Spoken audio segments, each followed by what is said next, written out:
Is Richard not here? Ooh, I make it.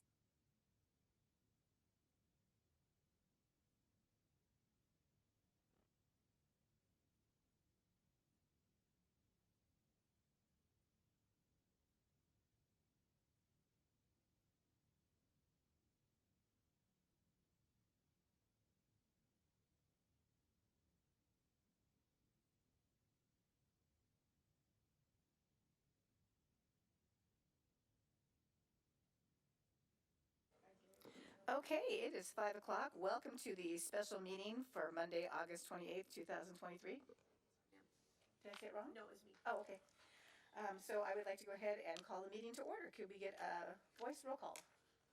Mayor Betancourt, Here? Mayor Pro Tem Alarcon, Here?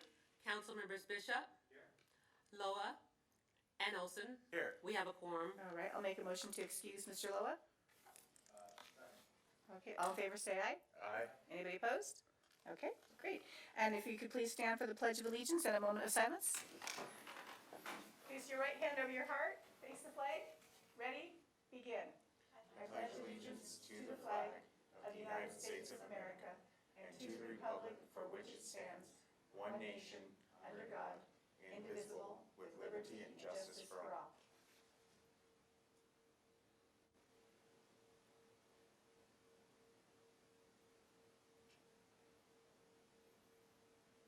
Okay, thank you. All right, we're on item number 4, waiver of full reading of resolutions and ordinances. Do I have a motion? So moved. A second? All in favor? Aye. Aye. Anybody opposed? All right, motion carries. Now we are at item number 5, public comments. If anybody has comments on this new business item, now is the time for the public participation on the new business. Each speaker is allotted 3 minutes total on the entirety of this item. Do we have any speaker cards? No, Mayor. Do we have any speakers? Seeing none, I'm going to go ahead and close public comments. Now we will move on to item number 6, new business. 6.1, adoption resolution number CC 2023-055, a resolution of the City Council of the City of Palmdale ratifying the Director of Emergency Services proclamation of a local emergency resulting from Tropical Storm Hillary. Come on up. Hello, Madam Mayor, City Council. Let me fix that, that's better. So on Sunday, August 20th, Tropical Storm Hillary impacted the city of Palmdale with approximately 6 inches of rain in a 24-hour period. In addition, it brought high winds and gusts, intense precipitation, debris flow, urban flooding, falling trees, downed trees, and adverse impacts to the city. Upon confirmation of Tropical Storm Hillary's approach, city staff began preparing. The Emergency Operations Center staff conducted proactive briefings and activated virtually. Our public works staff prepared equipment and resources and adjusted work hours to ensure complete coverage during and after the storm. However, even with all the preparation, Tropical Storm Hillary caused severe flooding and damage in just 24 hours. Los Angeles County and the state of California both proclaimed an emergency to ensure adequate access to resources and funding to ensure the health and safety of residents. Therefore, with a state-declared emergency, the governor activated the California Disaster Assistance Act, CDAA.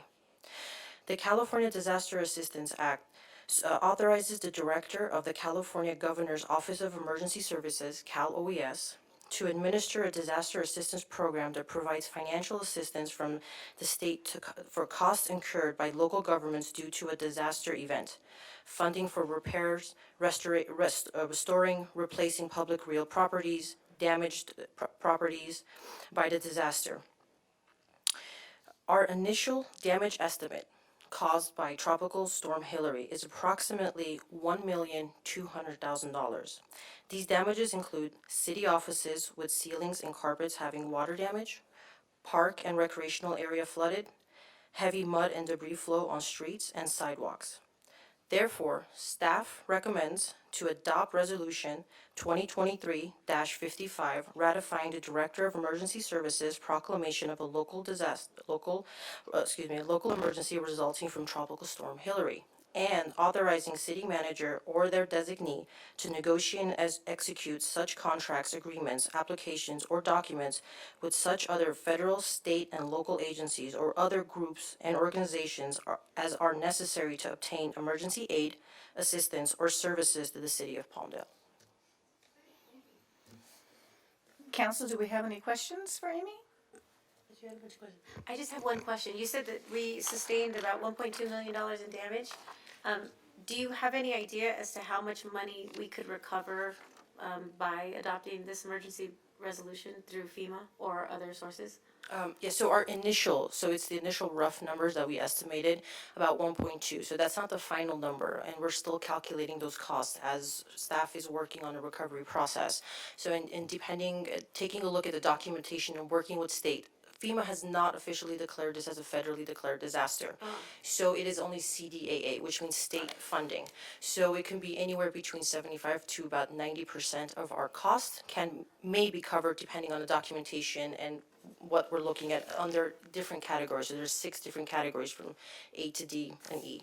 So with those categories, we will work with county and state to determine our costs and then apply for reimbursement.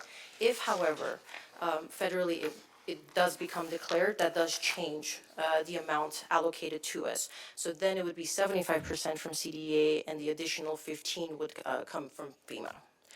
But until then, it is a state declared only. But if we don't declare, we get nothing, is that correct? Yes, ma'am, Okay. part of I just want the eligibility. public to know, in case they're watching, this is why we're doing this. So. Yes, ma'am, part of eligibility to apply for funding, for reimbursement is declaration. Great, okay.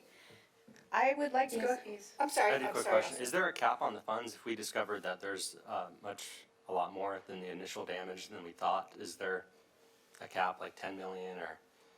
There's not an initial cap, but again, it's between those percentages. It will not be 100% in some cases, depending on what the cost is. So there is really no cap on that for CDAA funding as of right now. So as of right now, there's no cap that we are aware of. So what was some of the hardest hit areas of the city, as far as it was the parks or buildings, or where do you think the most amount of damage was? It varies, council member. Our parks sustained severe flooding.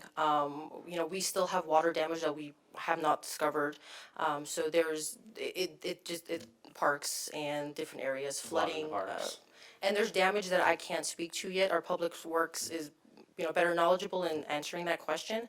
But based on what I've seen, we've sustained severe damage throughout the city. So it's not just our parks, but our streets, buildings, and it's damage that we still haven't even probably discovered into this point. And some of the money will go towards cleaning the streets, because I know Avenue R, there's still dirt and dust poured all over the streets. People drive, it's kicking up dust everywhere, even in close to residential areas.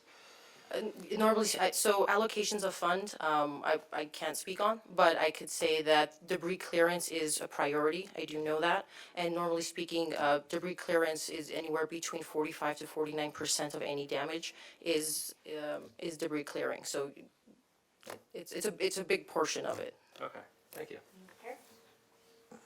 I have no questions. I just want to say with 6 inches of rain, it probably could have been a whole lot worse, but that's a testament to our public works team who was prepared for this storm, who cleared drains, who was out there before, during, and after. So shout out to Public Works and the entire city staff for doing a fantastic job.